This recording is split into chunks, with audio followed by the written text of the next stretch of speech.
100% fees రాయితీతో ఏ నేర్చుకోవాలనుకుంటున్నారా? Attend quality thought gen AI test 2025.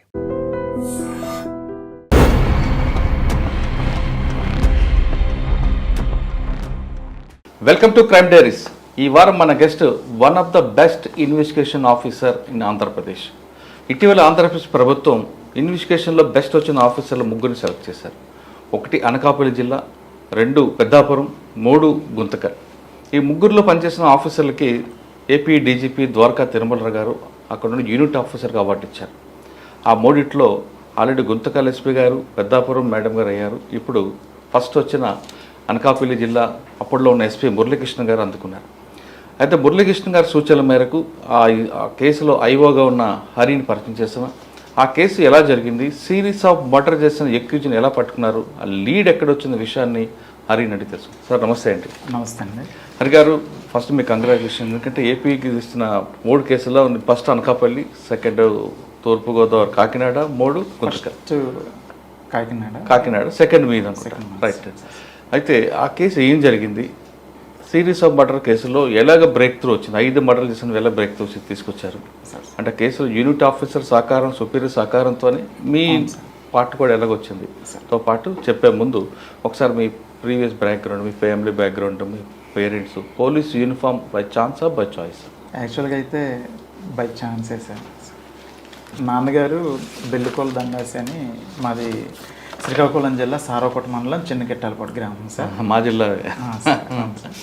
అయితే నాన్నగారు వ్యవసాయం చేసుకుంటారు సార్, అమ్మగారు హౌస్ వైఫ్. నాతో పాటుగా అన్నయ్య ఉన్నారు సార్, అన్నయ్య సిఎస్ఎఫ్ కానిస్టేబుల్. తమ్ముడు ప్రస్తుతానికి స్టడీస్లో ఉన్నారు సార్, డిఎస్సి కోచింగ్లో ఉన్నారు. నేను ఆంధ్ర యూనివర్సిటీలో 2009లో పీజీ చేస్తుండగా ఈ ఎస్ఐ ఎగ్జామ్కి యూనివర్సిటీ నుంచే ప్రిపేర్ అయ్యాను సార్. ప్రిపేర్ అయ్యి అక్కడ నుంచే క్వాలిఫై అయ్యి సెలెక్ట్ అయ్యాను సార్. తర్వాత 2009లో ట్రైనింగ్ అయ్యి 2011లో రిలీవ్ అయ్యి వైజాగ్ రూరల్లో ఫస్ట్ పోస్టింగ్ కేడీపేట చేశాను సార్. కేడీపేట గురుగారి దగ్గరే. తర్వాత వడ్డాది మాడుగులో చేశాను సార్. వడ్డాది మాడుగులో 2013-14 చేశాక మళ్ళీ వైజాగ్ సిటీలో మల్కాపురం చేశాను సార్. సార్ ఫస్ట్ కేడీపేటలో, ఒకప్పుడు కేడీపేట వేరు, ఇప్పుడున్న కేడీపేట వేరు. మీకు మెయిన్ ఛాలెంజ్ ఏమొచ్చింది అక్కడ సార్? అంటే కేడీపేటకు వచ్చేసరికి సార్ మెయిన్ అంటే యాక్చువల్గా నేను ఫస్ట్ పోస్టింగ్ కేడీపేట చేశాను సార్. రీసెంట్గా నర్సీపట్నం చేసేటప్పుడు కూడా కేడీపేట 4 లిమిట్సే సార్. అప్పటికిప్పటికి ఏంటంటే సార్, ప్రజల్లో చాలా అవేర్నెస్ బాగా ఎక్కువ వచ్చింది సార్.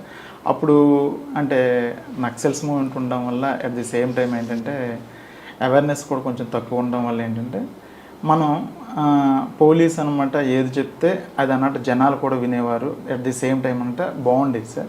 ఇప్పుడు వచ్చేసరికి ఏంటంటే పోలీస్ ఏది చేసినా సరే అంత అవేర్నెస్ ఎక్కువ వచ్చేయడం వల్ల ప్రతిదానికి కూడా విమర్శించడం, ఆర్గ్యూ చేయడం, అట్ ది సేమ్ టైం పైనుంచి అక్కడి నుంచి ఫోన్లు రావటం. అంటే ఇక్కడ యాక్చువల్గా ప్రాక్టికల్గా ఏం జరుగుతుందో మేము తెలుసుకొని పైకి చెప్పేలోపే పైనుంచి ఫోన్లు వచ్చేయడం, ప్రెజర్స్ రావడం బాగా ఎక్కువయ్యాయి సార్. అప్పుడే ఉండేవి కాదు. మేము ఏది చేసినా పర్ఫెక్ట్గా 2 పార్టీలను కూర్చోబెట్టా, లేదు కాదని అంటే అనమాట ఎవరికి అన్యాయం జరిగిందో వాళ్ళకి పర్ఫెక్ట్ న్యాయం చేయగలిగే వాళ్ళం. ఇప్పుడు ఏంటంటే ఎక్కువగా ఏంటంటే అవేర్నెస్ ఎక్కువ వచ్చేయడం వల్ల మాకు ప్రెజర్స్ అవి కూడా బాగా. అంటే అవేర్నెస్ రావడం మంచిదే కానండి, అది పూర్తి స్థాయిలో వచ్చినట్లేదు, సగం వల్లే ప్రాబ్లం సార్. చట్టం గురించి పూర్తిగా తెలిసిన వాళ్ళు అయితే మాకు అటువంటి ఫోన్లు చేయరు సార్. చట్టం గురించి సగం తెలిసిన వాళ్ళు ఉంటారు, వాళ్ళు అనుకున్నదే జరిగిపోవాలనుకున్న వాళ్ళు కూడా ఎక్కువ మంది ఉంటారు. దానివల్ల కొంచెం ప్రెజర్స్. కానీ గంజా ఎక్కువ ఉంటుంది కదా ఈ ఏరియాలో, అంటే మరి ఎలా దాన్ని కంట్రోల్ చేసి? గంజా విషయానికి వచ్చేసరికి మీ దగ్గర సాగు ఉండదు, transport corridor sir. Exactly sir. యాక్చువల్గా ఏంటంటే సార్, అక్కడ మా ఆఫీసర్స్, ఎస్పీ సారు, డిఎస్పీ గారు ఇన్స్ట్రక్షన్ మేరకు మేము మా నర్సీపట్నం సర్కిల్లో 2 చెక్ పోస్టులు పెట్టాం సార్. ఒకటి డౌనూరు దగ్గరలో, ఒకటి అంటే అది ఇప్పుడు ఎర్రన్నపాలెం అని గొలగొండ లిమిట్స్ వస్తాయి సార్. కేడీపేటలో కూడా ఒక గంజా చెక్ పోస్ట్, 2 చెక్ పోస్టులు పెట్టాం సార్. మాకు చెక్ పోస్టులు పెట్టడంతో పాటుగా మేము కూడా ఏంటంటే ప్రతి ఎస్ఐకి ప్రతిరోజు కూడా డైనమిక్ వెహికల్ చెకింగ్ మా సర్కిల్లో చెప్తాం సార్. దానివల్ల ఏంటంటే గాంజా ఎటువైపు నుంచి వెళ్ళినా సరే మ్యాక్సిమం ఇన్ఫర్మేషన్ పెట్టి మా వాళ్ళు క్యాచ్ చేస్తారు, లేదు కానీ చెక్ పోస్ట్ దగ్గర దొరుకుతాయి. దొరికిన వాటికి ఏంటంటే మేము ఒక్కొక్క స్టేషన్ వాళ్ళు చెక్ పోస్టులు దొరికిన వాటికి మా సర్కిల్లో ఒక్కొక్క స్టేషన్ వాళ్ళు రోజుకో కేసు యాక్చువల్గా రిజిస్టర్ చేస్తారు సార్.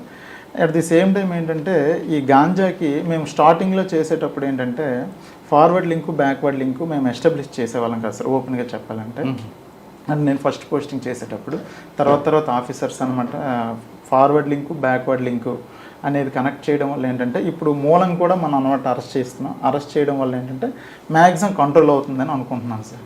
సార్ ట్రాన్స్పోర్ట్ అనేది మీరు అన్నట్లుగా బై వెహికల్ అనుకుంటే పట్టుకుంటారు మీరు డైనమిక్ చెక్ పోస్ట్ పెట్టి. ఇప్పుడు దానికోసం కొంతమంది భుజాల మీద మోసుకొని దిగుతున్నారు కదండి, మరి అటువంటి వాళ్ళు ఎలాగ ఐడెంటిఫై చేస్తారు? యాక్చువల్గా భుజాల మీద మోసుకొని వెళ్ళేవాడైనా సరే టోటల్గా హైవే వరకు తీసుకెళ్ళాలంటే భుజాల వరకు తీసుకెళ్ళాలి సార్. ఎక్కడో ఒక దగ్గర వెహికల్ ఎక్కించాలి, డంప్ అయినా చేయాలి, ఎక్కడో ఒక దగ్గర వెహికల్ ఎక్కించాలి సార్. ఎక్కడో ఒక దగ్గర వెహికల్ ఎక్కించే దగ్గర అయినా సరే మనకి ఇన్ఫర్మేషన్ ఉంటుంది సార్. ఆ ఇన్ఫర్మేషన్ బేస్ చేసుకుని మనం క్యాచ్ చేస్తాం సార్. ఓకే, తర్వాత అండి కేడీపేట తర్వాత ఎక్కడికి వచ్చారు? కేడీపేట తర్వాత వడ్డాది మాడుగులు ఎస్ఐగా చేశాం సార్. అక్కడ 1 year చేశాం sir, almost 1 year. Vaddadi Madugula halwa తిన్నారా? తిన్నాను సార్. వడ్డాది మాడుగు హల్వా చాలా ఫేమస్ కదా సార్. ఎందుకంటే అక్కడ చేస్తారు, అక్కడ గోధుమలతో చేస్తారనా? గోధుమలతోనే చేస్తారు సార్. అక్కడ ఫేమస్ ఏంటంటే హల్వా అని అంటారు సార్. ఎప్పుడో తంగేడు వారు ఎవరో అప్పుడు చేసేవారు, చేయడంతో పాటుగా వాళ్ళు పేటెంట్ కూడా రీసెంట్గా తీసుకున్నారని తెలిసింది సార్. అక్కడ ఏదో మంచి టేస్ట్ వస్తుంది సార్. పర్టికులర్గా నాకు తెలియదు కానీ బాగా ఫేమస్ అంటారు సార్. తిన్నాను సార్. సార్ వడ్డాది మాడుగుల్లో క్యాంప్లింగ్ ఎక్కువ ఉంటుందండి, డొక్కాట అని గుండాట అని ఇవన్నీ కూడా జరుగుతుంటాయి, వాటి మీరు కంట్రోల్ చేశారు? చేశాను సార్. యాక్చువల్గా ఏంటంటే సార్, అంటే ఒక వడ్డాది మాడుగులనే కాదు సార్, జనరల్గా జాతర జరిగిన ప్రతి దగ్గర కూడా ప్రజలు కూడా అలవాటు పడిపోయారు సార్. డొక్కాట వేస్తే అదో సరదా కాదని చెప్పేసి దానికి మేము ఏంటంటే ఉన్నంత వరకు ఇన్ఫర్మేషన్ ఉన్నంత వరకు వెళ్ళి మ్యాక్సిమం అంటే ప్రజలకి ఒక ట్రెడిషనల్ గేమ్ లాగా ఆడితే పర్వాలేదు, తప్పేం కాదండి. దానికి ఎవరు మీలంటూ హర్షిస్తారు. కానీ ఆర్గనైజ్డ్ క్రైమ్ జరుగుతుంటుంది అక్కడ. కొంతమంది రిపోర్టర్లని, కొంతమంది వేరే వ్యక్తులు అని కలిపి ఒక నడుపుతుంటారు.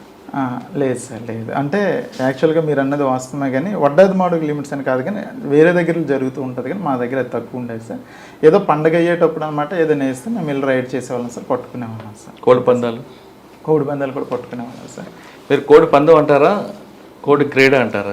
కోడి పందెం అని ఉంటాం సార్. కోడి పందెం అంటే అది మళ్ళీ క్రైమ్ అవుతుంది కదా? అది క్రైమ్ సార్. కోడి పందెం అంటే క్రైమ్ సార్. క్రీడ అంటే మళ్ళీ దాన్ని స్పోర్టివ్ గా తీసుకోవాలి, దాన్ని అనమాట కేసు రిజిస్టర్. అంటే కొంతమంది దాన్ని సపోర్ట్ చేసేవాళ్ళు కోడి క్రీడ అంటారు. అసలు మన జిల్లాలో సపోర్ట్ చేయండి సార్, మన 3 జిల్లాలో సపోర్ట్ చేయండి సార్. దానికి కోడి పందాలు ఎక్కడైనా సరే మనం రైడ్ చేస్తాం సార్, పట్టుకుంటాం సార్. అటువైపు ఎక్కువగా సంక్రాంతి టైంలో బాగా అవుతాయి సార్. మనం స్టాఫ్ లేకపోయినా సరే సంక్రాంతి టైంలో ఇన్ఫర్మేషన్ సిస్టమ్ అనమాట ఫుల్గా పెట్టుకుంటాం సార్. కుర్రోళ్ళకి కూడా కొంతమంది కన్నట్టు డబ్బులు ఇచ్చి వాళ్ళకి పెట్రోల్కి డబ్బులు ఇస్తే కుర్రోళ్ళు కూడా యాక్టివ్గా తిరుగుతారు సార్. ఆ కుర్రోళ్ళు వెళ్ళి ఇన్ఫర్మేషన్ ఎక్కడ అవుతుందో చెప్తే ఇమీడియట్గా మనం వెళ్ళి రైడ్ చేస్తుంటాం. Okay sir. మన వడ్డాది మడుగుల తర్వాత అంటే మల్కాపురం చేశాం సార్, క్రైమ్లో చేశాం సార్. మల్కాపురం సిటీలో తర్వాత మునగపాకు చేశాను సార్. మునగపాక అక్కడ ఏముండే మెయిన్ ఛాలెంజ్ ఉందా సార్? మునగపాకు వచ్చేసరికి సార్ ఇందాక చెప్పాను కదా సార్, అవేర్నెస్ అని. అది మునగపాకు అప్పటికి చాలా ఎక్కువ అవేర్నెస్ సార్. అక్కడ ఏ చిన్న అంటే కంప్లైంట్ వచ్చేలోపే మనం వాళ్ళతో మాట్లాడే లోపే వాళ్ళు బయటికి వెళ్ళి పై అధికారి నుంచి, ఎస్పీ సార్ నుంచి, డిఐ సార్ నుంచి ఫోన్ వస్తుంది సార్. చాలా ఫాస్ట్గా ఉంటారు అక్కడ. ఎందుకంటే అంత ఎడ్యుకేటెడా పబ్లిక్? ఎడ్యుకేటెడ్ సార్, బాగా ఎడ్యుకేటెడ్, తెలివైన వాళ్ళు, మంచోళ్ళు కూడా సార్. మనం మంచిగా చూసుకుంటే మనకు మంచిగా చూసుకుంటారు సార్. కానీ మనల్ని అర్థం చేసుకున్నంత వరకు కూడా కొంచెం మనకి ఇబ్బంది పెడతారు సార్. మనం మంచోళ్ళము అనే విషయం వాళ్ళకి తెలిస్తే సార్ మనకు చాలా బాగా చూసుకుంటారు సార్. మనం కంప్లైంట్ అంటే రిసీవ్ చేసుకొని అట్ ది సేమ్ టైం మనం కేసు కట్టడం లేట్ అయినా సరే, అనుకోకుండా పరిస్థితుల వల్ల లేట్ అయినా సరే వాళ్ళు అర్థం చేసుకుని మనకి ఏ ఇష్యూ చేయరు సార్. అదే కాకపోతే మాత్రం చాలా చాలా కాంప్లికేటెడ్గా ఉంటారు సార్. నా వరకు అయితే దేవుడి దయ వల్ల ప్రజలందరూ బాగా చూసుకున్నారు సార్. హ్యాపీగా 2 years చేశాను సార్. ఓకే. ఏ ఎలక్షన్ తర్వాత అండి సార్ దగ్గర చేశాను సార్. ఇంటెలిజెన్స్ 2 years చేశాను సార్. సార్ దగ్గర ఏం నేర్చుకున్నారు సార్ ఏంటంటే యాక్చువల్గా సార్ అంటే ఆయన పేరు చెప్పండి మీరు. సార్ పి శ్రీనివాసరావు సార్ దగ్గర మేము ఇంటెలిజెన్స్లో చేసాం సార్. సార్ దగ్గర నేర్చుకోవాల్సింది ఏంటంటే ఏ విషయమైనా సరే హట్ చేయకుండా చాలా స్మూత్గా చెప్తారు సార్. ఏది ఎదుటి వాళ్ళకి హట్ చేయరు. అంటే సార్ ముందు మేమన్నీ చెప్పకూడదు, కానీ ఇప్పుడు ఫర్ ఎగ్జాంపుల్ నేనే తప్పు చేస్తే తిట్టడం, వ్యధవండాలు, లేదంటే మా పోలీస్ ఆఫీసర్లకు చాలా ఎక్కువగా స్కోల్డింగ్ ఉంటుంది. మీ అందరికీ తెలుసు కదా సార్. నోటి నుంచి ఏ తిట్టు రాదు సార్. అది చెయ్యు, ఎందుకు చేయలేదు చెయ్యు అంతే తప్ప తిట్టడం, కసురుకోవడం కానీ ఇసుక్కోవడం కూడా ఏమి ఉండదు సార్.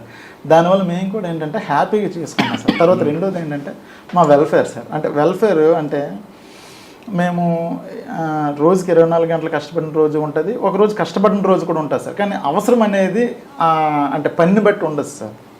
ఫర్ ఎగ్జాంపుల్ నాకు ఏదో బాగలేకపోవచ్చు, ఆ రోజు పర్మిషన్ అడిగితే పర్మిషన్ ఇవ్వకపోవడాలు అవన్నీ అంటే మేము బాధపడతాం సార్. అలాంటి విషయానికి వస్తే సార్ వస్తే 4 రోజులు కాదు, 5 రోజులు కాదు, 10 రోజులైనా వెళ్ళమంటారు సార్. నాకు ప్రమోషన్ టైంలో యాక్చువల్గా విజయవాడ ఏసీఆర్ కోసం దానికోసం నేను సుమారు చాలా రోజులు వెళ్ళాను సార్ విత్ సార్ పర్మిషనే. అంటే నాకు అవకాశం ఇచ్చారని కాదు సార్, నా విషయమని కాదు, అందరి విషయంలో కూడా వెల్ఫేర్ బాగా చూసుకుంటారు సార్. ఎవరికి నొప్పించే మాట కూడా అంటారు సార్, అది సార్లో. టీచర్ కదా, ఏంటి సార్ ఆయన టీచర్ కదా బాగా సార్, ఏమో సార్, కానీ మాకు అయితే బాగా చూసుకునేవారు సార్. ఓకే, అదే చనం మీద ఇక్కడికి రమ్మన్నారు, కానీ నేను సార్ మీద గౌరవంతో వద్దు అని నేను. సరే అండి, ఇంటెలిజెన్స్ లో ప్రమోషన్ వచ్చిందా మీకు? సార్ ఇంటెలిజెన్స్ లో ప్రమోషన్ వచ్చింది, ఇంటెలిజెన్స్ ప్రమోషన్ వచ్చింది తర్వాత. సార్ తర్వాత నేను ఏసీబీ చేశాను సార్, 5 years చేశాను. 5 years చేశాను. 5 years చేశాను శ్రీకాకుళం ఏసీబీలో. ఏమున్నాయండి మీ దగ్గర? ట్రాప్ కేసులు కానీ డిఏ కేసులు ఉన్నాయా? ఉన్నాయి సార్. చెప్పండి సార్. యాక్చువల్గా అయితే అంటే ముద్దాయిల పేర్లు మేము మీరు ఏవో పేరు చెప్పకుండా చెప్పండి నాకు. సార్ యాక్చువల్గా మేము జనరల్గా ఏంటంటే సార్, సంవత్సరానికి ఒక శ్రీకాకుళం రేంజ్కి వచ్చేసరికి ఒక యావరేజ్గా 10 నుంచి 12 ట్రాప్ కేసులు రిజిస్టర్ చేస్తాం సార్. అంటే అవి కూడా ఏంటంటే ఒక అధికారి, ఎవరైనా కరప్టెడ్ అధికారి మాకు అడిగాడు అని మాకు ఎవరైనా కంప్లైంట్ వచ్చి అతను అడిగినట్లుగా ప్రూఫ్ అంటే వీడియో కానీ ఆడియో కానీ ఒకవేళ ఉన్నట్లయితే మనం యాక్చువల్గా ప్రొసీడ్ అవుతాం సార్. అది కూడా పై అధికారులు డీజీ సార్ పర్మిషన్ తీసుకున్నాక మేము ప్రొసీడ్ అవుతాం సార్.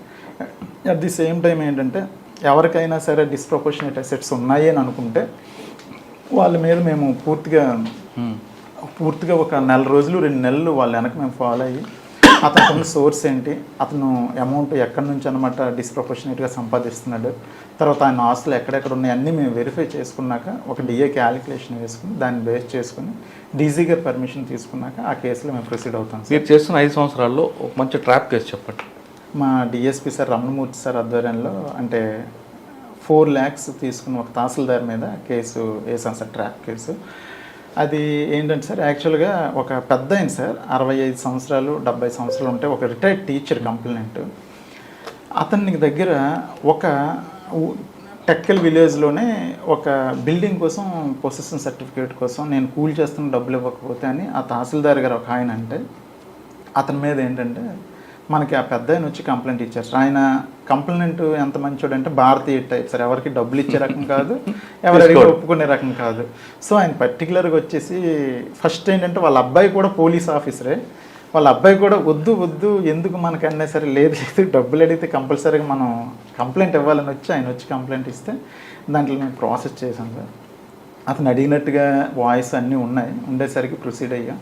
4 lakhsతో తహసీల్దార్ గారిని మేము ట్రాప్ చేసి పట్టుకున్నాం సార్. రమణమూర్తి సార్ అని BVSS Ramanamurthy sir batchmate sir, ఆయన అతను పట్టుకున్నాం. అది ట్రాప్ తర్వాత మీరు హౌస్ సెర్చ్ చేస్తుంటారు, అక్కడే దొరికాయి? అక్కడ ఏం దొరకలేదు సార్, అతను రెంటెడ్ హౌస్లో ఉంటున్నాడు సార్, అందువల్ల అతనికి ఏం దొరకలేదు సార్. అతనికి దానికి ముందు కూడా ఒక కేసు ఉంది సార్, ట్రాప్ కేసు ఉంది, తర్వాత తెలిసింది సార్. పాత బ్యాచ్ అయితే ఇంకే గుర్తున్నాయండి అక్కడ ట్రాప్లు?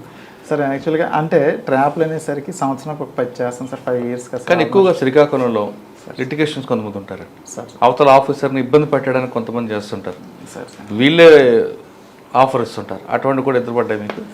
సార్ యాక్చువల్గా ఏంటంటే ఏసీబీలో వచ్చేసరికి ప్రతిదీ మనం అంటే కంప్లైంట్ వచ్చిన వెంటనే మనకు వెరిఫై చేసుకోవడానికి ఒక రోజు టైం ఉంటుంది సార్, 1 రోజు 2 రోజులు. ఇన్స్పెక్టర్కి డిఎస్పీ గారు ఎండార్స్ చేస్తారు సార్ వెరిఫై చేయండి, అప్పుడు మేము వెళ్ళి వెరిఫై చేస్తాం సార్. అంటే యాక్చువల్గా ఇతనికి నిజంగా అవసరం ఉండి అప్రోచ్ అయ్యాడా ఆఫీసర్ దగ్గరికి, లేదు కాదు అంటే కావాలని అప్రోచ్ అయ్యాడు అనేది మనం ఎంక్వైరీ చేస్తాం సార్.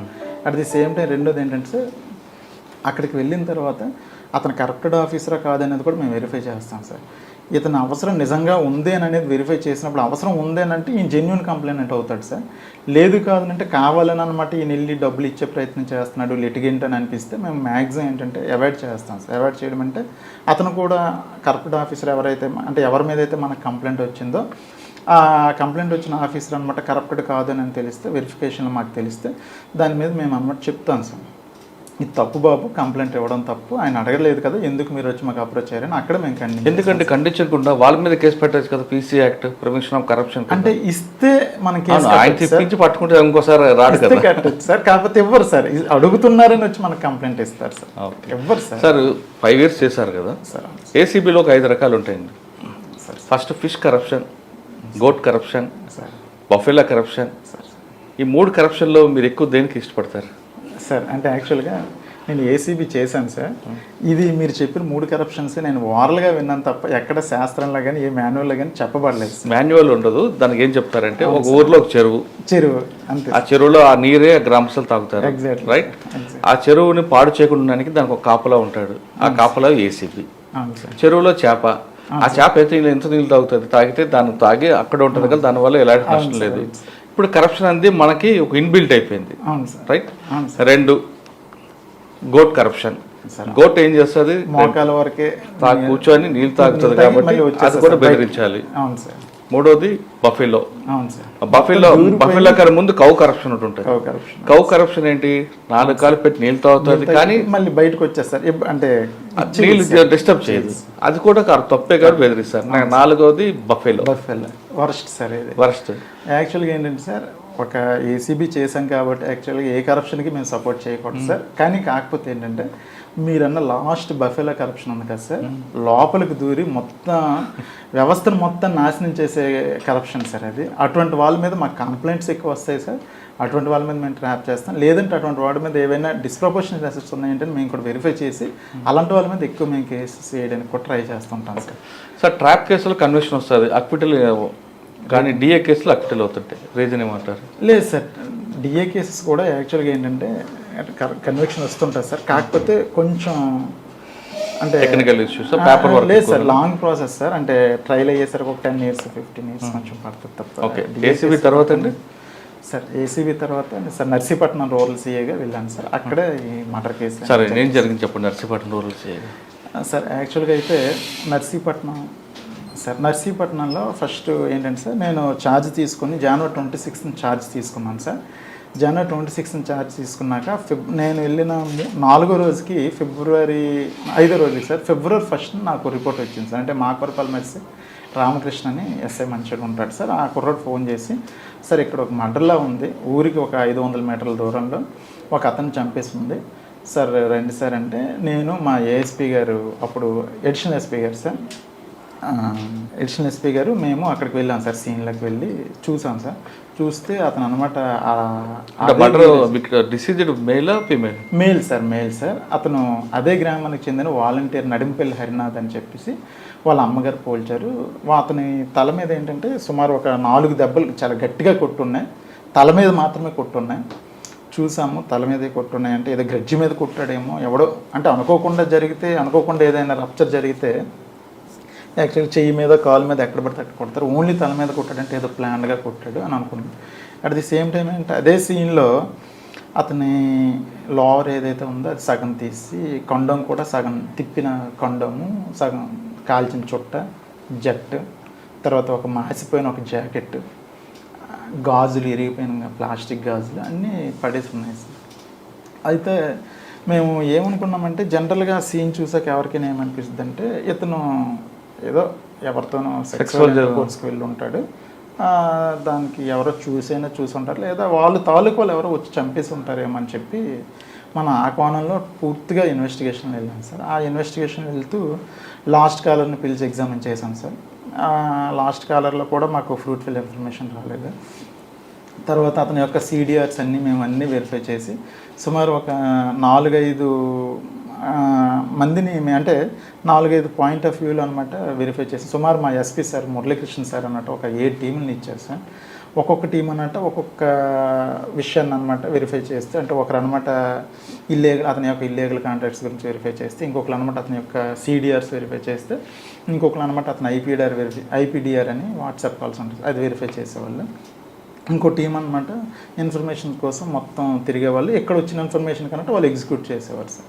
అలాగే 7-8 టీంలు తిరిగి సుమారు ఒక 4 రోజుల వరకు మేము అదే పనిలో ఉన్నాం సార్. కాకపోతే ఆ ఊర్లో ఆల్మోస్ట్ అందరికి 100-150 మందికి ఎగ్జామిన్ చేస్తాం, కానీ ఎక్కడ మాకు ఎటువంటి క్లూ దొరకలేదు సార్. తర్వాత అది అట్ ది సేమ్ టైం ఏంటంటే మళ్ళీ మాకు అదే పోలీస్ స్టేషన్ లిమిట్స్లోనే జడ్గంగవరం విలేజ్ దగ్గర, జడ్గంగవరం విలేజ్ అవుట్స్కట్స్లో ఇంకో మర్డర్ జరిగింది సార్. అది May 1st జరిగింది.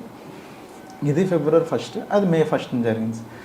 మళ్ళీ వేసవికాలం తర్వాత అనమాట 3 months అయింది. అప్పటికి ఇంకో మర్డర్ జరిగింది. సేమ్, అంటే తల మీద కొట్టుంది, ఫుల్గా తల మీద కొట్టుంది, ప్యాంట్ కొంచెం ఇప్పింది అంతే.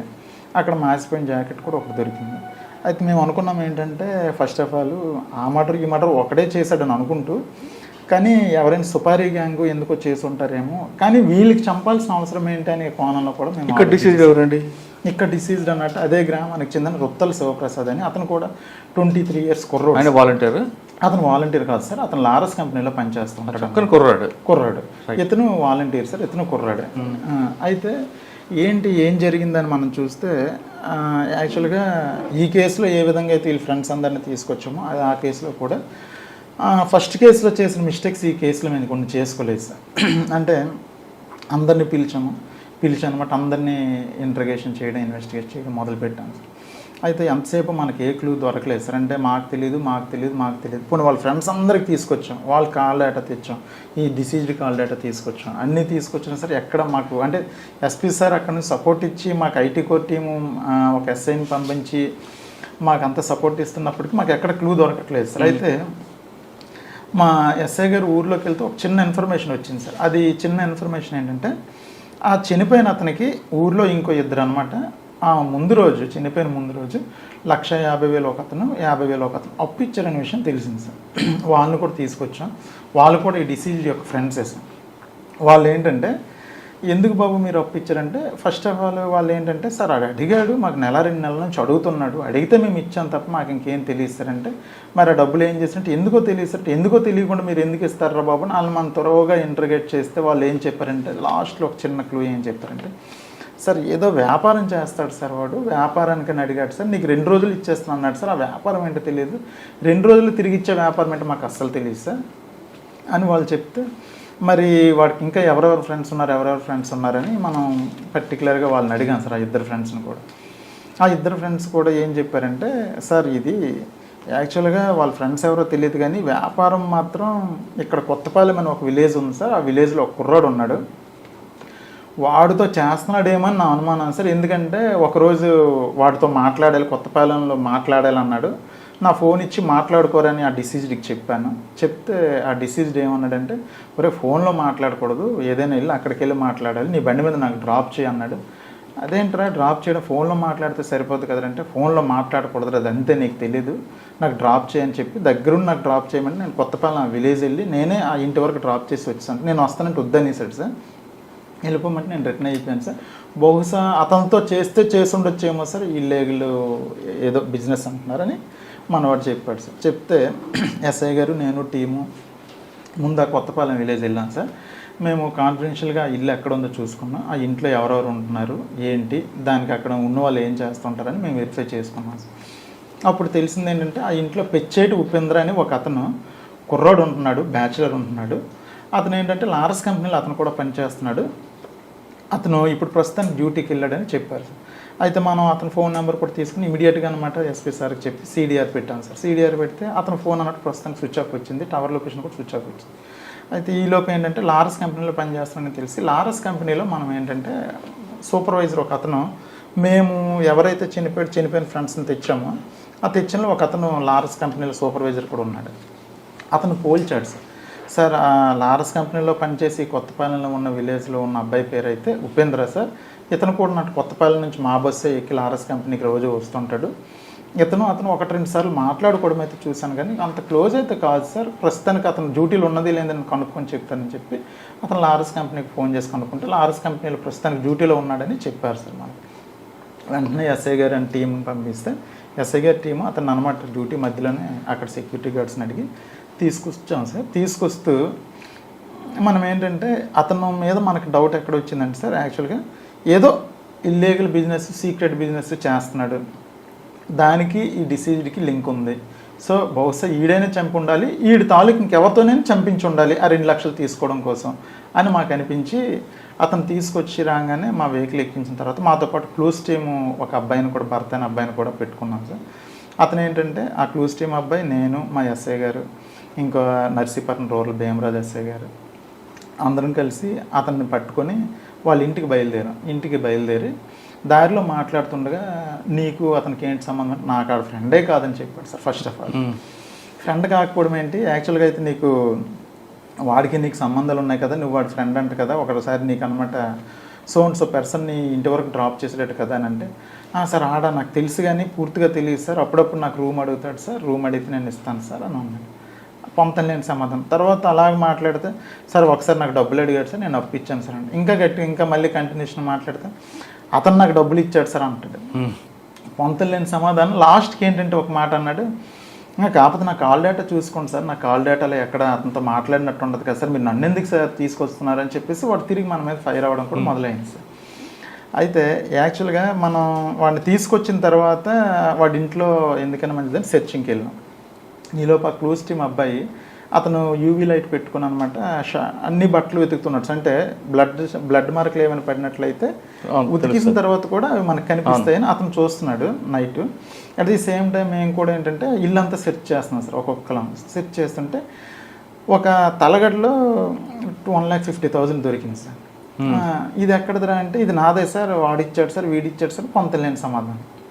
మళ్ళీ అలమారాలో ఒక 50,000 దొరికింది. ఒరే 2 lakhs దొరికింది ఎక్కడదిరా అంటే, వాడి జీతం 15,000, వాడు ఉంటున్న ఇంటి అది 4,000, అసలు 1,50,000 2 లక్షలు ఉండే అవకాశమే లేదు. తర్వాత ఆ రూమ్ మొత్తంలో ఒక 4 జతల బట్టలు, ఒక మంచమే ఉంది. అలాంటి దగ్గర ఇంత డబ్బు ఎందుకు పెట్టుకున్నాడంటే, సార్ నాకు మా ఫ్రెండ్ ఇచ్చాడు సార్, వాడు ఇచ్చాడు సార్, చచ్చిపోయినట్టు ఇచ్చాడు సార్, నేను ఏవో చెప్తున్నాడు. ఇప్పుడు చచ్చిపోయినట్టు ఇచ్చాడు 2 lakhs పర్లేదు, ఇంకో 75,000 కూడా అక్కడే దొరికాం. ఎవరెవరా ఈ డబ్బు అంటే, సార్ అది కాదు సార్, ఇది కాదు, ఏవో పొంతలేని సమాధానం వేశారా. అలా మనం ఇంటర్గేట్ చేసాము అది. సో అప్పుడు చెప్తే అప్పుడు ఏంటంటే, ఫస్ట్ ఆఫ్ ఆల్ వాడికి అర్థమైపోయింది ఏంటంటే, వీళ్ళు నన్ను కనిపెట్టేశారు, అందుకే ఇంటికి తీసుకొని సెట్ చేశారు, డబ్బులు కూడా దొరికిస్తాయి. అట్ ది సేమ్ టైం ఏంటంటే నా బట్టలు కూడా వెతుకుతున్నారంటే, బ్లడ్ స్టెయిన్స్ ఏమైనా దొరికేస్తాను నేనని వాడికి అర్థమైపోయింది సార్. అర్థమైపోయిన తర్వాత వాడు ఏం చేశాడంటే నెక్స్ట్, సార్ అంటే ఇవన్నీ కూడా ఉన్నట్టు అప్పు అడిగాను తప్ప నాకు ఆయనకి ఎటువంటి సంబంధం లేదు, అది నాకు అప్పు ఇచ్చాడని చెప్పాడు. అప్పు ఇస్తే మిగతా 75,000 అంటే, సార్ ఇంకో ఫ్రెండ్ అప్పు అడిగాను పొంతలేని సమాధానాలు. మనం ఏం చేసామంటే సార్ లాస్ట్కి, సరే ఏ ముద్ర బాబు, సరే మాకు ముద్ద ఇది అంటే చనిపోయిన అతనిది సెల్ ఫోన్ పోయింది సార్, సెల్ ఫోన్ కూడా మిస్ అయింది, అది తర్వాత చెప్తాను సార్. వాడు సీన్ కూడా డైవర్ట్ చేస్తాడు ముద్ద.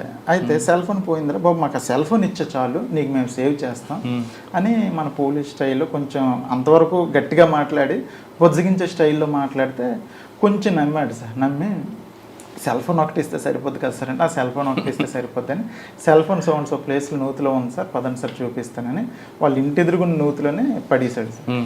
మనం ఇంటి ఎదురుగున్న నూతిలో పడేసరికి మనం నూతిలో నీళ్ళన్నీ తోడించిన తర్వాత సెల్ ఫోన్ ఎవరిదైతే చనిపోయాడు కుర్రోడు, ఆ సెల్ ఫోన్ రికవర్ చేసిన తర్వాత మేము కూడా నమ్మాను సార్. ఎస్ ఈడే చేసింది కన్ఫర్మ్ అయ్యి అప్పుడు స్టేషన్కి తీసుకొచ్చి, బాబు ఎలా చేసావు ఏంటి ఒకసారి చూపిస్తావా అదేనంటే అప్పుడు చూపించాడు సార్. అంటే వాడు ఆ ఊరికి జడ్గంగవరం విలేజ్కి 1 km దూరంలో, మేమంతా రోడ్డు మీద తిరిగి వెళ్తే 1.5 km ఉంటుంది, వాడు షార్ట్ కట్లో నడుచుకుంటూ తీసుకెళ్ళిపోయాడు. ఆ ప్లేస్ తీసుకెళ్ళి ఇలా కూర్చున్నాడు సార్, ఇలా కూర్చుంటే ఇలా చంపిస్తాను సార్ అని నీట్గా ఎక్స్ప్లెయిన్ చేసి సీన్ అంతా రీకన్స్ట్రక్షన్ చేస్తే అప్పుడు కన్ఫర్మ్ చేసుకొని మా ఆఫీసర్స్ డిఎస్పీ గారికి ఎస్పీ గారికి కన్ఫర్మ్ చేసి. ఎందుకంటే చంపాడు అసలు సార్ యాక్చువల్గా ఏంటంటే వాడు దగ్గర మోటివ్ సార్, ఆ మోటివ్ చాలా డిఫరెంట్. అంటే నేనైతే ఎప్పుడు చూడలేదు సార్ ఆ మోటివ్, అలా ఉంటుందని కూడా నేను ఎక్స్పెక్ట్ చేయలేదు. వాడికి డబ్బులు కావాలి సార్. వాడు యాక్చువల్గా ఫస్ట్ ఎవరికైతే చంపాలనుకుంటాడో వాడితో ఫ్రెండ్షిప్ చేస్తాడు సార్. ఫ్రెండ్షిప్ చేసి అంటే ఫస్ట్ ఆఫ్ ఆల్ ఏంటంటే వీడు లారస్ కంపెనీలో పనిచేసేవాడు సార్ ముద్దయ్య. ఆడేంటంటే లారస్ కంపెనీలో ఎవరైతే పనిచేస్తారో వాళ్ళ దగ్గర కొంచెం ఉండి ఎవరికైనా డబ్బుల మీద ఆశ ఉన్న వాళ్ళని సెలెక్ట్ చేసుకుంటాడు సార్. సెలెక్ట్ చేసుకుని ఎవరికైతే డబ్బుల మీద ఆశ ఎక్కువ ఉందో వాళ్ళ దగ్గరికి అంటే సింపుల్గా వెళ్ళి ఒక చిన్న లైన్ వదులుతాడు సార్. నాకు మంచి ఏజెన్సీ వాళ్ళు తెలుసు, లిక్విడ్ బిజినెస్ నాకు ఐడియా ఉంది, లిక్విడ్ బిజినెస్ ఒకవేళ చేస్తే 1 lakhది 2-3 daysలో 3-4 lakhs వచ్చేస్తే, లిక్విడ్ గాంజా బిజినెస్ 3-4 lakhs వచ్చేస్తే నాకు అవతల పార్టీ వాళ్ళకి తెలుసు, మీరు అంటే డబ్బులు అరేంజ్ చేసుకుంటాం, నేను పార్ట్నర్షిప్ అవతలని పిలిపిస్తాను, మీరు అనమాట డబ్బులు తీసుకొస్తే గంజా తీసుకొస్తే మనం అన్నట్టు పార్టీ వచ్చిన తర్వాత మళ్ళీ రాస్తాడు. అవతల ఎవరైతే ఇంట్రెస్ట్గా ఉన్నారో వాళ్ళు వచ్చి ఇన్ని అప్రోచ్ అవ్వడమో లేకపోతే ఏదో అయితే ఫ్రెండ్షిప్ చేస్తూ ఇంకేంటంటే సార్ మళ్ళీ ఏం చేస్తాడంటే వాడు, నేను ఫ్రెండ్షిప్ చేస్తున్నంతసేపు మీ పేరెంట్స్కి ఎవరికి చెప్పుకో, ఎందుకంటే నేను దొరికిపోతే నువ్వు దొరికిపోతావు, సో నాకు ఫోను చేయకు, మీ పేరెంట్స్కి ఎవరికైనా చెప్పావు అనుకో, నువ్వు దొరికిపోతే నేను దొరికిపోతాను, మీ పేరెంట్స్కి మీ ఫ్రెండ్స్కి ఎవరికి చెప్పకూడదు, చెప్తే నేను అనమాట నేను దొరికిపోతానని చెప్పి, అంటే ఎవడైతే చచ్చిపోతాడు డిసీజ్డ్కి అనమాట ఈడొకడు ఫ్రెండ్ ఉన్నాడని చెప్పి వాళ్ళ పేరెంట్స్కి కానీ ఫ్రెండ్స్కి కానీ ఎవరికీ తెలియదు. అట్ ది సేమ్ టైం ఏంటంటే ఫోన్ కాల్ డేటాలో కూడా ఎక్కడ వీడికి వాడికి ఫోన్ కూడా మనకి ఎక్కడ కనెక్ట్ అవుతుంది. చాలా తెలివిగా ప్లాన్గా వాడితో చాలా అద్భుతమైన ఫ్రెండ్షిప్ చేస్తాడు సార్. ఫ్రెండ్షిప్ చేసి ఒక ఫైన్ డే ఏంటంటే డబ్బులు అరేంజ్ చేసుకోమంటాడు. డబ్బులు అరేంజ్ చేసుకున్న రోజు డబ్బులు అరేంజ్ చేసుకున్న ఒక 4 రోజుల ముందే ఏ ఊరైతే వాడిది ఉంటుందో ఆ ఊర్లోనే ఎక్కడైతే లోన్లీ ప్లేస్ ఉంటుందో ఆ లోన్లీ ప్లేస్కి డిసిజన్ని తీసుకెళ్ళమని చెప్తాడు సార్. ఎందుకు, ఇక్కడైతే గాంజా వాళ్ళు వస్తారు, సీక్రెట్గా ఉండాలి, 3వ కంటికి తెలియకూడదు, అది మీ ఊరు దగ్గరలో పెట్టుకుంటేనే బెటర్ అని అంటాడు సార్. ఆలూరు దగ్గరలోనే పెట్టుకుంటారు. ఆలూరు దగ్గరలోనే డిసీజ్డే అమాయకంగా చూపిస్తాడు, ఈ ప్లేస్ అయితే గాంజా బిజినెస్ అయితే ఎవరు రారు అని. ఆ ప్లేస్ చూపించిన తర్వాత ఒక కర్ర కూడా తీసుకొని రమ్మంటాడు సార్. ఎందుకంటే ఆ లిక్విడ్ గాంజా తెచ్చిన వెంటనే అది భూమిలో పాతి పెట్టాలి. పాతి పెట్టాక 2వ రోజుకి అందులో గ్యాస్ ప్రొడ్యూస్ అవుద్ది. ప్రొడ్యూస్ అయిన తర్వాత దాన్ని మనం అమ్మితే 2 3 రేటుకి వెళ్తుంది, రేపే వచ్చేస్తారు పార్టీ అని చెప్తారు. ఆ డిసీజ్లు ఏంటంటే వీడు చెప్పే మాటలు ఎక్కువ నమ్ముతారు సార్, అంత బాగా నమ్మిస్తాడు. ఫ్రెండ్షిప్ కూడా చాలా బాగా చేస్తాడు. చేశాక అంటే చంపేసిన ఒక 3-4 రోజుల ముందు ప్లేస్ చూసుకుంటారు, కర్ర ఏర్పాటు డిసీజ్డే చేసుకుంటాడు ఒక విధంగా. ఆడే తెచ్చుకుంటారు సార్ ఒక విధంగా. అవన్నీ తెచ్చుకున్న తర్వాత సార్ ఒక రోజు అనమాట డబ్బులు వచ్చిన రోజు అనమాట, డబ్బులు రేపు వచ్చేస్తానంటే వాడు ఇద్దరు కలిసి సీన్లోకి వెళ్తారు. వెళ్ళిన తర్వాత ఒక లోన్లీ ప్లేస్లో ఆ ఊరు దగ్గరలోనే ఎందుకు సెలెక్ట్ చేసుకుంటుంటే అక్కడ ఊర్లో చచ్చిపోతే ఊరోళ్ళ మీదకి వెళ్ళిపోతే తప్ప బయట మీద ఎవరికి దృష్టి రాదని, అంత దారుణమైన ఆలోచన సార్ ముద్దాయిది. అయితే ఏంటంటే అక్కడికి వెళ్ళి అక్కడ అనమాట ముద్దాయి అనమాట కర్ర తీసుకొని ఇక్కడ ఈ ప్లేస్లో దావాలని ప్లేస్ సెలెక్ట్ చేసి ఎవరు ర్యాంట్ అయ్యి చూసి వాడు అలా కూర్చొని ఏదో ఫోను ఏదో మాట్లాడుతుంటే వెనక నుంచి గట్టి కొట్టేస్తాడు. కంటిన్యూషన్గా చచ్చిపోయినంత వరకు తల మీద కొట్టేస్తాడు సార్ అదే కర్రతో తల మీద కొట్టేసి చంపేస్తాడు సార్. చంపేసిన తర్వాత ఆ జేబులో ఉన్న డబ్బులు పట్టుకొని వెళ్ళిపోతాడు సార్. ఆ విధంగా చేస్తాడు. సరే అండి, జేబులో డబ్బులు తీసుకెళ్తారు, అంతవరకు బాగానే ఉంది. మరి ప్యాంట్ ఎప్పుడు ఎందుకు పిన్నిస్కి కండం పెట్టి? Exactly sir. అయితే ఏంటంటే వాడు మొత్తాన్ని సీన్ని రీకన్స్ట్రక్షన్ చేస్తాడు సార్. చేసి మన కేసు మొత్తం డైవర్ట్ చేస్తాడు సార్. ఎంత దారుణంగా డైవర్ట్ చేస్తాడంటే ఇప్పుడు జడ్గంగవరం కేసులో కూడా చనిపోయిన అతని సెల్ ఫోన్ తీసుకొని ఇతనికి ఎప్పుడో ఒక అతని మీద కోపం ఉంటే అతనికి మిస్డ్ కాల్ ఇచ్చాడు సార్. అతను ఏంటంటే తెలియక 2-3 టైమ్స్ కాల్ చేసి ఎత్తాడు, మాట్లాడకుండా అనమాట ఫోన్ స్విచ్ ఆఫ్ చేస్తాడు. అంటే ఎత్తి ఒక 1 minute 2 minutes ఉండి ఫోన్ స్విచ్ ఆఫ్ చేస్తాడు. చేసి ఆ ఫోన్ తీసుకొచ్చి వాళ్ళ ఇంటి ఎదురుగున్న నూతిలో పడేశాడు. మనం ఆ చనిపోయిన అతను CDR తీసిన వెంటనే లాస్ట్ కాల్ రావడంటే వాడిని పట్టుకొని వచ్చాం. పట్టుకొని వస్తే అసలు చనిపోయినాడు ఎవడో తెలియదు అంటాడు వాడు. నీకు తెలియకపోతే లాస్ట్ కాల్ ఎందుకు చేస్తే నీకేంటి సంబంధం అంటాం మేము. టోటల్గా ఏంటంటే అసలు మొత్తం డైవర్ట్ చేసేస్తాడు. At the same time first కేసులో కూడా వీడు వాలంటీరు 2వ రోజు అనమాట పెన్షన్ డబ్బులు పంచాలి. పెన్షన్ డబ్బులు వచ్చాయి సార్. ఆ వచ్చిన పెన్షన్ డబ్బుల్ని ఏంటంటే వాడు వచ్చిన పెన్షన్ డబ్బుల్ని పంచడం కోసమని పంచాయతీ సెక్రటరీ దగ్గర ఆ రోజు తీసుకొని ఆ డబ్బులు పట్టుకుని వెళ్ళిపోయాడు వాలంటీర్. 75,000 ₹1,00,000 సార్ పట్టుకుని వెళ్ళిపోతే అక్కడ చంపేసిన తర్వాత వాడికి ఏంటంటే అక్కడ బట్టలు ఇప్పేసి కొండమని ఏంటంటే వాడికి ఇల్లీగల్ అఫైర్స్ ఎక్కువ ఉంటాయి సార్. సో ఆ ఇల్లీగల్ ఎవరో చంపేశారని చెప్పి మనం అనుకోవడం కోసం డైవర్ట్ చేయడం కోసం ఒకటి కొండం, గాజులు, తర్వాత ఏంటంటే సగం కాల్చిన చుట్ట, మాసిపోయిన ఒక జాకెట్ అన్ని పడేస్తాడు సార్. దానికి అందరూ ఏమనుకుంటారంటే వీడికి ఎవరితోనో ఇల్లీగల్ ఉంది, సో అందువల్ల ఎవరో వచ్చి చంపిస్తారు అనుకుని మనం అంతా ఆ కోణంలోనే పూర్తిగా డైవర్ట్ అయిపోతారు సార్. కేసు అంతా డైవర్ట్ చేసేస్తాడు సార్. అంటే ఈ తెలివితేటలన్నీ ఏంటంటే ఫస్ట్ 2 మర్డర్ కేసులు వడ్డాది మర్డర్లు ఉండేటప్పుడు చేసినప్పుడు కూడా అలాగే డైవర్ట్ చేసి 2 కేసులు మీకు డిటెక్ట్ అయ్యి ఇంకా 3 ఎలా బయటకు వచ్చాయి సార్? యాక్చువల్గా ఫస్ట్ కేసు ఎప్పుడైతే మనకి ఆడు చెప్పిన తర్వాత మన స్టేషన్కి తీసుకొచ్చి ఎస్పీ సార్కి చెప్పాను సార్ ఇలాగని.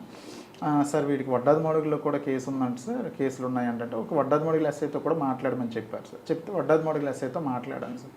మాట్లాడుతూ వడ్డాది మడుగుల ఎస్ఐ గారు దామోదర్ నాయుడు అని ఉన్నారు. ఆయన ఏం చెప్పారంటే, సార్ అతనైతే మాత్రం అతనితో ఒక ఎంఓ ఉంది, ఏదైనా సీన్ని రీకన్స్ట్రక్షన్ చేసి రీక్రియేట్ చేస్తాడు, టోటల్గా డైవర్ట్ చేసేస్తాడు. మా 2 మర్డర్ కేసులు కూడా 21లో జరిగాయి, 2021లో. ఆ రెండింటిలోనైతే డైరెక్ట్ కండోమ్ పెట్టాడు ఒక దాంట్లో అన్నట్టు మల్లెపూలు పెట్టాడు. టోటల్ మనం డైవర్ట్ అయిపోయాము. కానీ చివరికి అనమాట మనకి డిటెక్ట్ అయింది. కానీ ఎక్కువ డబ్బులు కూడా చంపడు, 50,000 లక్ష రూపాయలకే చంపేస్తాడని చెప్పాడు సార్. చెప్తే మన ఫస్ట్ మర్డర్ కేసులో కండోమ్ పెట్టాడు, మా గాజులు పెట్టాడు, జాకెట్ పెట్టాడు, ఇవన్నీ పెట్టేసరికి మళ్ళీ వచ్చి మన ఇతను అడిగితే ఫస్ట్ ఇతను ఒప్పుకోలేదు సార్. అయితే ఫస్ట్ మర్డర్ కేసులో చనిపోయిన అతని యొక్క తల్లి వాడు కలిసి ఇంట్లోకి వెళ్ళి లాస్ట్ అనమాట వీళ్ళిద్దరే బయటకు వచ్చారు సార్. మన కంప్లైంట్లో కూడా ఫస్ట్ డిసీజ్డ్ వాళ్ళ అమ్మ అనమాట ఏం చెప్పిందంటే, ఎవడో ఫ్రెండ్ వచ్చాడు, ఆ ఫ్రెండ్ వచ్చి మా అబ్బాయిని బయటికి తీసుకెళ్ళాడని చెప్పింది తప్ప పలానా వ్యక్తిని ఆవిడకి తెలియదు. ఆవిడ ఓల్డ్ సార్, ఆవిడ చెప్పలేకపోయింది. కాకపోతే వీడిని చూసి ఆవిడని పిలిపించాం. ఈవిడిని చూపిస్తే, నాయన ఈడే బాబు, వీడే మా కొడుకుని లాస్ట్ చివరిసారిగా తీసుకెళ్ళిందని ఆవిడ ఒప్పుకుంది. వాడికి అనమాట తిట్టి గట్టిగా అడిగేసరికి నేను కదంటే ఆ ముసలావిడిని బయటికి తీసి, ఇప్పుడు చెప్పరా పెద్ద ఆవిడ పోల్చింది కదా, ఇప్పుడైనా చెప్పరా, నువ్వే కదా తీసుకెళ్ళి ఆ రోజు. నేనే చేశాను సార్, ఇలా చేశానని చెప్పాడు. అది కూడా ఎలా చేసావు చేసి చూపించడానికి సీన్ రీకన్స్ట్రక్షన్ చేయమంటే సీన్ రీకన్స్ట్రక్షన్ చాలా నీట్గా చేశాడు. చాలా షార్ట్ కట్లు వెళ్దాం. తర్వాత వాడు ఎక్కడికైనా వెళ్ళేటప్పుడు ఏంటంటే ఫోను అక్కడ వరకు మాట్లాడతాడు, అక్కడ స్విచ్ ఆఫ్ చేసేస్తాడు. చేసి అక్కడికి వెళ్ళి మటర్ చేసి డబ్బులు తీసుకొచ్చేసి మళ్ళీ స్విచ్ ఆన్ చేసుకుంటాడు. మళ్ళీ ఇమీడియట్గా వాడు ఏంటంటే 7 o'clock 8 o'clock సి షిఫ్ట్ ఉంటుంది లారస్ కంపెనీకి వెళ్ళిపోతాడు. అంటే నేను ఆ టైంలో అక్కడ లేను అని ప్రూవ్ చేసుకోవడానికి కూడా వాడు చాలా టెక్నికల్గా కూడా మొత్తం ప్లాన్డ్గా ఉంటాడు. ఏమంటే నేను కంపెనీలో ఉన్నాను అంటాడు. సాయంత్రం 5 నుంచి 6 లోపు మటర్ అవుద్దని ఎవరు ఎక్స్పెక్ట్ చేయరు, 6-6:30 అవుద్దని ఎవరు ఎక్స్పెక్ట్ చేయరు. ఆ విధంగా మొత్తం మిగతా 3 ఎలాగ వచ్చాయండి బయటికి? ఆ 2 అయ్యాయి కదా సార్. అయితే దాని నెక్స్ట్ ఏంటంటే సార్, మునగపాకది కూడా సేమ్ అటువంటి మటర్ సార్. ఆ చనిపోయిన అతను కూడా లారస్ కంపెనీలో పనిచేస్తూ ఉంటాడు. అతను ఏంటంటే 22లో చనిపోయేటప్పుడు ఇలాగే బిజినెస్ అని చెప్పేసి వాళ్ళ ఇంటి వాళ్ళ దగ్గర సేమ్ 1-2 లక్షలు ₹1,00,000 దాకా వాళ్ళ ఇంట్లో వాళ్ళని అడిగి బలవంతంగా అడిగి పట్టుకొని వెళ్ళి చనిపోయాడు అతను కూడా. అతనికి తల మీద సేమ్ దెబ్బలు. సో దాని విషయంలో మనం ఏం చేసామంటే, అదే టైంలో మునగపాక ఎస్ఐ టైంలో మునగపాక మర్డర్ అయ్యేటప్పుడు భీమరాజ్ ఎస్ఐ గారు, తర్వాత సార్ వాళ్ళు కూడా అక్కడ పేరు పి శ్రీనివాస్ సార్ వాళ్ళు కూడా అక్కడ ఉండి దానికి అనమాట ఇన్వెస్టిగేట్ చేస్తే వీళ్ళంతా సేమ్ ఎంఓ సేమ్. సో ఒకసారి దాని గురించి కూడా అడగండి అంటే దాని గురించి కూడా అడిగితే, మేము అప్పుడు ముందు ఎక్కడ ఉండేవాడు అంటే అనకాపల్లి ఉండేవాడిని, ఎక్కడ చేసేవాడంటే లారస్ కంపెనీలో చేసామంటే, మరి నీకు అక్కడ తెలిసినట్టు తెలుసు సార్ ఫ్రెండ్ అంటే, మరి వాడికి నీకు సంబంధం ఏంటంటే కొంచెం గట్టిగా అడిగితే వాడు ఏంటంటే సేమ్ ఎంఓరా అంతా తెలిసిపోయింది, అంత సీసీ కెమెరాలు అన్నీ క్లియర్గా కనిపిస్తున్నాయని మనం కొంచెం గట్టిగా మాట్లాడితే అప్పుడు అది కూడా కన్ఫ్యూజ్ చేసి ఒప్పుకున్నాడు సార్. ఆ విధంగా 3 మటర్లు ఒప్పుకున్నాడు సార్. 3-5 అండి? 3 మటర్లు సార్. ముందు 2 మటర్లు చేస్తాడు సార్. సార్ ఎందుకు చేస్తున్నాడండి ఈ విధంగా? వీడు యాక్చువల్గా సైకోవా? సైకో కాదు సార్, చాలా తెలివైనడు. డబ్బు పిచ్చి సార్. వాడు అంటే ₹1,00,000 ఉంటే ఎవరినైనా చంపేస్తాడు సార్. ఈ డబ్బులు తీసుకుని ఏం చేసేవాడు? ఈ డబ్బులు తీసుకుని జలసా చేసుకోవడమే సార్. సార్ తర్వాత ఇంకోటి ఏంటంటే, ఫస్ట్ 2 మర్డర్ కేసులు జైలుకి వెళ్ళాడు సార్. అప్పుడు ఆడికి బెయిల్ మీద రావడానికి ఖర్చు అయింది, లాయర్ ఖర్చులని, అదేవిధంగా మిగతా ఖర్చులు కూడా అయ్యాయి సార్. తర్వాత ఆ ఊర్లో వాళ్ళు కూడా వెలివేస్తారు సార్. వాళ్ళు ఉంటే ఊర్లో వాళ్ళకే ముందు చంపినప్పుడు కూడా ఇద్దరికి ఫ్రెండ్స్ ఊర్లో వాళ్ళకే చంపిస్తాడు. అందువల్ల ఏంటంటే బయట ఏదైనా అంటే రూమ్ తీసుకుని ఉండడానికి వాటికి ఆ ఖర్చులకి ఫ్యామిలీ లేదు ఆవిడకి, పేరెంట్స్ కానీ ఉన్నారు సార్, తల్లిదండ్రులు ఉన్నారు. బట్ ఏంటంటే వాళ్ళు కూడా ఏంటంటే వీడు ఊర్లోకి వస్తే ఎవరైనా చంపేస్తున్నాడని, ఆడది వడ్డాది మోడగుల మండలం జంపిన విలేజ్ సార్. పెళ్లి కాలేదు సార్. వాడు ఎక్కడ ప్రస్తుతానికి జైల్లో ఉన్నాడు సార్. సార్ ఆయన మళ్ళీ బయటకు వచ్చి మళ్ళీ నేరం చేయకుండా ఏం చేశారు మరి? సార్ దానికి మేము ఏం చేసామంటే సార్, మా ఆఫీసర్స్ కూడా దానికి ఇమీడియట్గా ఛార్జ్షీట్ ఫైల్ చేసండి, వాడు బయటకు వస్తే ఇబ్బంది అవుతుంది కాబట్టి ఛార్జ్షీట్ ఫైల్ చేసి వాడు జైల్లో ఉంటుండగానే ట్రయల్ కండక్ట్ చేసి కన్విక్షన్ పెడితే వాడు డైరెక్ట్గా కన్విక్షన్ అవుతాడు. అయిన వల్ల ఏంటంటే మళ్ళీ బయటకు వచ్చే అవకాశాలు తక్కువ ఉంటాయని మొన్న డీజీ సార్ కూడా ఏబిసిడి అవార్డు ఇచ్చినప్పుడు అదే ఇన్స్ట్రక్షన్స్ ఇచ్చారు. ఇమీడియట్గా ఛార్జ్షీట్ ఫైల్ చేయండి అంటే ఆల్రెడీ ఫైల్ చేస్తున్నారు సార్. నేను వచ్చేసాను, అక్కడ మా సక్సెసర్ వచ్చి ఫైల్ చేస్తున్నారు సార్. అచ్చా సార్, మీరు ఎక్కడి నుంచి ఎక్కడికి వచ్చారు? నెక్స్ట్ నర్సీపట్నం నుంచి ఎల్లుండిపేట వచ్చాను సార్. వచ్చి 2 months అవుతుంది సార్. ఇక్కడ ఏముందండి? ఇక్కడ ప్రస్తుతం అంటే ఒకప్పుడు నక్సల్స్ ప్రభావం ఇప్పుడేం లేదా? ఇప్పుడు కొంచెం తగ్గింది సార్. ఏదైనా కొంచెం తగ్గింది ఉందా అంటే ఉందని అనుకుంటున్నాను సార్. నేనైతే ఇంకా నేను వచ్చి 2 months అయింది అనుకుంటున్నాను సార్. ఉందని సార్. ఇటువంటి అవార్డులు తీసుకున్నప్పుడు ఏమనిపిస్తుంటుంది సార్? యాక్చువల్గా ఏంటంటే అసలు first of all DG sir చేతుల మీదుగా తీసుకోవడం అనేది, అంటే మా అవార్డు మా ఎస్పీ మేడం దీపిక మేడం గారు మమ్మల్ని సెలెక్ట్ చేసి పంపిస్తే, వాస్తవంగా అయితే వస్తుందో రాదో మేడం గారు మా మీద అభిమానం కొద్ది పంపించారు, కానీ వస్తుందో రాదని మాకు కూడా కొంచెం ఒక అంటే అంత ఆశ అయితే ఉంది. వస్తే హ్యాపీ, కాకపోతే వస్తుందో రాదని ఒక చిన్న దీనిగా ఉండేది.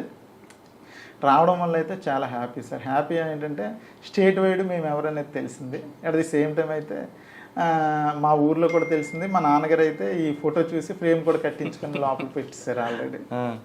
అంటే ఆయన గొప్ప ఆయన ఫీల్ అయ్యారు సార్. ఓకే, పోలీస్ డిపార్ట్మెంట్కి వచ్చిన తర్వాత ప్రజలకు ఎంత సేవ చేస్తామో, టిపికల్ కేసులో ఎంత డెప్త్గా వెళ్ళి ఇన్వెస్టిగేషన్ చేస్తే ఖచ్చితంగా పై ఆఫీసర్ గుర్తిస్తారు అని చెప్పడానికి హరిగారి కేసు నిదర్శనం. ఒక చిన్న క్లూ పట్టుకుని ఆయన దాన్ని బాగా ఇన్వెస్టిగేషన్ చేసి త్వరగా చేయడం బట్టి 5 మర్డర్ కేసుల్లో ఆయన దొరకడంతో ప్రభుత్వం కూడా ఏబిసిడి అవార్డు ఇవ్వడంతో ఆయన డీజీ గారి చేతుల మీదకి అవార్డు తీసుకోవడం, ఆ అవార్డు పేపర్లో రావడం, అది చూసి ఆయన తండ్రి ఊర్లో అందరికీ గర్వంగా చెప్పుకోవడం కాకుండా ఒక ఫోటో ఫ్రేమ్ కట్టుకున్నారు. అంటే మనకి జన్మనిచ్చిన తండ్రి మనం గుర్తించి, ప్రజలు గుర్తించి, ఇంతకన్నా కావాల్సిన మంచి జాబ్ కావాలంటే పోలీస్ డిపార్ట్మెంటే బెస్ట్ డిపార్ట్మెంట్. ఖచ్చితంగా మీరందరూ పోలీస్ డిపార్ట్మెంట్ రండి, ఓపిక్గా చూడండి. కొంతమంది ఆఫీసర్లు చెప్తున్నట్లుగా మన నోరు మంచిదైతే ఊరు మంచిది అవుతుంది అనే విషయాన్ని గుర్తుపెట్టుకున్న వాళ్ళు ఖచ్చితంగా పోలీస్ డిపార్ట్మెంట్ వచ్చి ప్రజలకు సేవ చేయాలి. ఇది హరిగారితో ఎక్సలెంట్. వచ్చేవారు మరో గెస్ట్తో మళ్ళీ కలుస్తా. అంతవరకు నమస్తే. Thank you sir. Thank you very much. All the best. ఇంకా మంచి కేసులు చేయండి. Thank you very much sir.